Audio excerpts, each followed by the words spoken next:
ഇപ്പൊ സംഗതി ക്ലിയറായില്ലേ? ഇല്ല. ഞാൻ ഒരുത്തിയെ ആശിച്ചു, അവളെ വേറൊരുത്തൻ കെട്ടി. അപ്പൊ ഞാൻ എന്ത് ചെയ്തു? സൗകര്യം കാത്തിരുന്ന് കെട്ടിയവനെ തട്ടി. എന്നിട്ട് എന്ത് ചെയ്തു? ആശിച്ചെടുത്ത് വീണ്ടും അടുത്തു.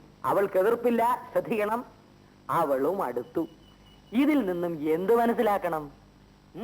മത്തായി ജ്യേഷ്ഠന് പിടികിട്ടിയോ? ഇല്ല. തന്റെ തലയിൽ എന്ത് പാടോ? തേയിലച്ചണ്ടിയാണോ? എടോ, കെട്ടിയവനെ തട്ടിയതിൽ രാധികയ്ക്കും പങ്കുണ്ട്. ശരിയല്ലേ സഹോദര? ഇവളാള് പാഷാണമാണല്ലോ ഉത്തമ. അത് പിന്നെ പതുക്കെ പറയണം. രാധയ്ക്ക് പങ്കില്ലെങ്കിൽ സ്വന്തം ഭർത്താവിനെ കൊന്നവന്റെ നിഴൽ ആ പഠിക്ക വീഴാൻ അവള് സമ്മതിക്കുമോ? സമ്മതിക്കുമോ ചേഷ്ട? അത് നേരാ. ആ, അങ്ങനെ പറ. കേസ് ഇനി ഒരു പുതിയ വഴിത്തിരിവിലേക്ക് തിരിയാൻ പോവുക. ഇനി എന്തൊക്കെ നടക്കുമെന്ന് കണ്ടോ? മേരിക്കുട്ടിയെ, പുട്ടില്ലേ? പുട്ടേ പുറത്ത് സപ്ലൈ ഇല്ല, അകത്ത് വന്നാ തരാം. ഞാൻ പോയി ഒരു കുറ്റി പുട്ടടിച്ചേച്ചോന്ന് ബാക്കി പറയാം. എന്റെ ഭർത്താവിനെ കൊന്ന കേസിലെ പ്രതി പതിവായി തന്നെ കാണാൻ ഇവിടെ വന്നുകൊണ്ടിരുന്നാൽ ആളുകൾക്ക് സംശയം തോന്നില്ലേ? ആ കൊലപാതകത്തിൽ എനിക്കും പങ്കുണ്ടെന്ന് ആളുകൾ പറയില്ലേ? അതുകൊണ്ട് മേലെ താൻ ഇവിടെ വരരുത്. എന്റെ സ്ത്രീകളെ കൊന്നാ പോരെ, ഇനി ഞങ്ങളെയും കൊല്ലണോ? ഇറങ്ങി പോകുമോ? നീ എന്താ പറഞ്ഞത്? ഞാനാണ് ശ്രീധരനെ കൊന്നതെന്ന് നിനക്ക് കോടതി പറയാമോ? ഒരു പ്രാവശ്യം ഒന്ന് പറഞ്ഞാൽ മതി, ഞാൻ കുറ്റം സമ്മതിക്കാം. ജയിലിൽ പോവാം, തൂക്കിലേറാം. പറയോടി.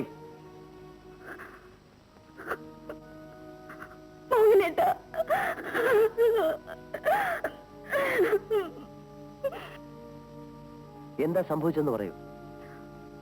മോഹനേട്ടന്റെ അമ്മയോട് വന്നിരുന്നു. എന്തിനു വന്നു?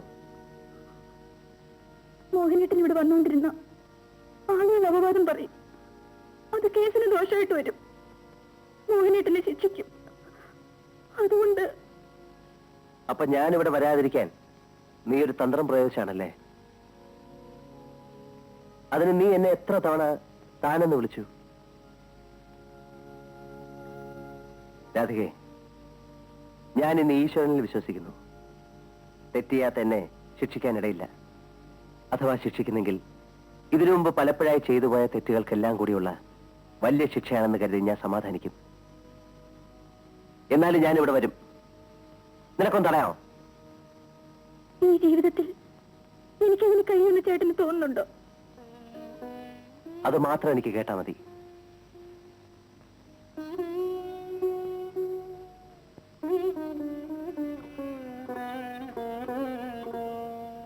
ഞാൻ അവിടെ ചെന്നിരുന്നെന്ന് രാധിക നിന്നോട് പറഞ്ഞു? ഇല്ലെങ്കിൽ ഞാൻ അറിയോ അമ്മ എന്തിനാ അവിടെ പോയത്? അതിരിക്കട്ടെ, നീ എന്തിനാ അവിടെ പോകുന്നത്? ഞാൻ പോകുന്നത്... പറയടാ, നീ അവിടെ പോകുന്നത് കൊണ്ട് ആളുകൾ എന്തൊക്കെ അപവാദങ്ങൾ പറയുന്നെന്ന് നീ അറിയുന്നുണ്ടോ? എല്ലാം ഞാൻ അറിയുന്നുണ്ടമ്മേ. പോകുന്നത് എന്തിനാണെന്നാ ഞാൻ ചോദിക്കുന്നത്. രാധികയെ എനിക്കിഷ്ടമാണ്, അത് തന്നെ കാര്യം. നിനക്ക് അത്രയേറെ ഇഷ്ടമാണെങ്കിൽ അവളെ അങ്ങ് വിവാഹം കഴിക്കടാ. എന്താ, ഒരിക്കൽ ആലോചിച്ചതല്ലേ? ഇപ്പൊ ഭർത്താവ് മരിച്ചു നിൽക്കുക. ആളുകളെ കൊണ്ടിങ്ങനെ അപവാദം പറയിപ്പിക്കുന്നതിനേക്കാൾ അതാണോ നല്ലത്? അമ്മാവാ, അമ്മാവാ.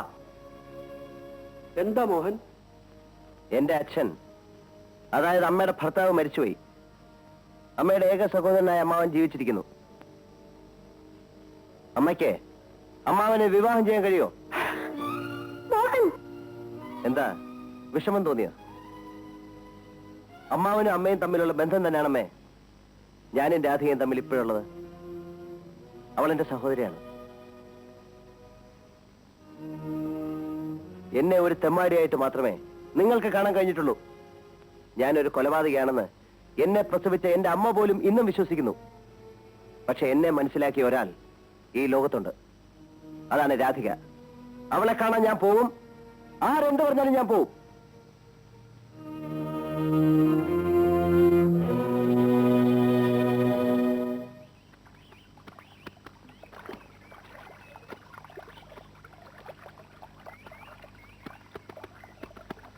ഉത്തമ, അയ്യോ പൊന്നാശാനെ രക്ഷിക്കണം, തട്ടിക്കളയരുത്. ഇവിടെ വാ. നീ നാട്ടിൽ നിന്ന് പോയില്ലേ? അയ്യോ, ഞാൻ എങ്ങോട്ട് പോവാനാശാനെ? സാറയുടെ വീട്ടിൽ ഇപ്പൊ പോവാറില്ലേ? എന്തിന്? ആശാൻ അവിടുന്ന് പോയ പുറകെ അതുങ്ങളെ പോലീസ് തൂത്ത് വാരിക്കൊണ്ട് പോയില്ലേ? നീ ഇപ്പൊ എന്ത് ചെയ്യുന്നു? ജീവിക്കാൻ ഒരു വഴിയില്ല ആശാനെ. സത്യം പറഞ്ഞാ പട്ടിണിയാ. ഞാൻ നിനക്ക് കുറച്ച് പണം തരാം. എവിടെയെങ്കിലും പോയി എന്തെങ്കിലും ജോലി ചെയ്ത് ജീവിക്കാമോ? ശരി ആശാനെ, എങ്കിൽ നീ വീട്ടിലേക്ക് വന്നേക്ക്. ഒന്ന് നിൽക്കണേ. ആശാനെ ദൈവം അനുഗ്രഹിക്കും. എന്റെ ഭഗവാനേ, നിന്തിരുവടി, ഞാൻ വീണ്ടും രക്ഷപ്പെട്ടു. നിന്റെ വിശദീകരണങ്ങളൊന്നും എനിക്ക് കേൾക്കണ്ട. ഇനി നീ ഇവിടെ താമസിക്കാൻ ഞാൻ സമ്മതിക്കില്ല. നിന്നെ കൊണ്ടുപോകാനാണ് ഞാൻ വന്നത്. ഇന്ന് തന്നെ പോകണം. അച്ഛൻ എന്തായി പറയുന്നത്? ഈ വീടും ഇവിടുത്തെ കൃഷിയും മോന്റെ പഠിത്തമൊക്കെ ഉപേക്ഷിച്ചിട്ട് ഞാൻ പോരാനോ? വീടിന്റെയും കൃഷിയുടെയും കാര്യങ്ങൾ നോക്കാൻ വേണ്ട എല്ലാ ഏർപ്പാടുകളും ഞാൻ ചെയ്തുകൊള്ളാം. കണ്ണന്റെ പഠിത്തം അവിടെയും നടക്കും. എനിക്ക് അതിനേക്കാളൊക്കെ വലുത് അഭിമാനമാണടി. അതിന് അപമാനത്തിന് ഇവിടെ ഒന്നും ഉണ്ടായില്ലല്ലോ. ഇല്ലേ? ശങ്കരന് കത്തയച്ചിട്ടാണ് ഞാൻ വന്നത്. ആ കത്തിൽ എന്തെല്ലാം എഴുതിയിരുന്നു എന്ന് എനിക്കറിയാമോ? അതൊക്കെ വെറും തെറ്റിദ്ധാരണയാണ് അച്ഛാ. തെറ്റിദ്ധാരണയാണോടി? ആ മോഹൻ ഇവിടെ വരാറില്ലേ? ഉണ്ട്. അവൻ നിന്റെ ഭർത്താവിനെ കൊന്നവനല്ലേ? അത് കേസിന്റെ വിധി കഴിഞ്ഞിട്ട് തീരുമാനിക്കാം. അവനെ പോലെ കൊള്ളരുതാത്തവൻ ഈ നാട്ടിലില്ല, നിനക്ക് അറിയാമോ? ശരിയായിരിക്കാം. പക്ഷെ എത്ര കൊള്ളരുതാത്തവനിലും ഒരു നല്ല വശം കാണും.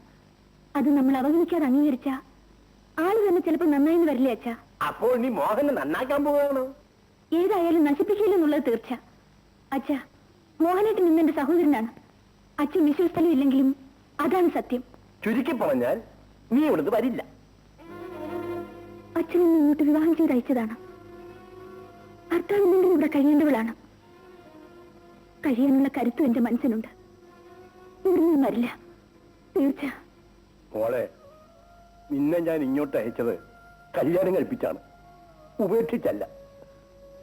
ഇങ്ങനെയാണെങ്കിൽ ഉപേക്ഷിക്കേണ്ടി വരുമെന്നാണോ അച്ഛന്റെ ഇഷ്ടം? മോളെ, കുഞ്ഞുനാൾ മുതൽ തെറ്റും ശരിയും ചൂണ്ടിക്കാണിച്ചെന്ന് എന്നെ പഠിപ്പിച്ചത് എന്റെ അച്ഛനാണ്. ഞാൻ തെറ്റിയെന്ന് അച്ഛന് തോന്നുന്നുണ്ടോ? അങ്ങനൊരു സംഭവം ഉണ്ടായ പിന്നെ എന്റെ ശവം അച്ഛൻ കാണും. അച്ഛൻ പോകുന്നു മോളെ, അച്ഛൻ പോകുന്നു. കണ്ണിനെ കാണണ്ടേ? ഇനി വരുമ്പോൾ കാണാം.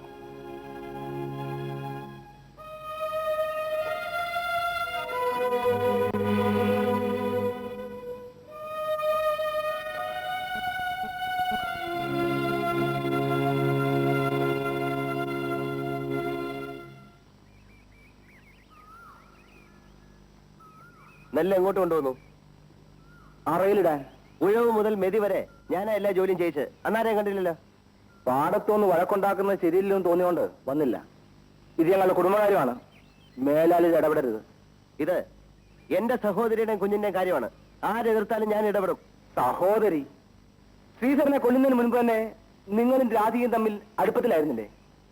ആ അവിഹിത ബന്ധം അറിയാതിരിക്കാൻ വേണ്ടി രാധികയുടെ പ്രേരണ കൊണ്ടല്ലേ നിങ്ങൾ ശ്രീധരനെ കൊന്നത്? എടപ്പാടി എന്താ?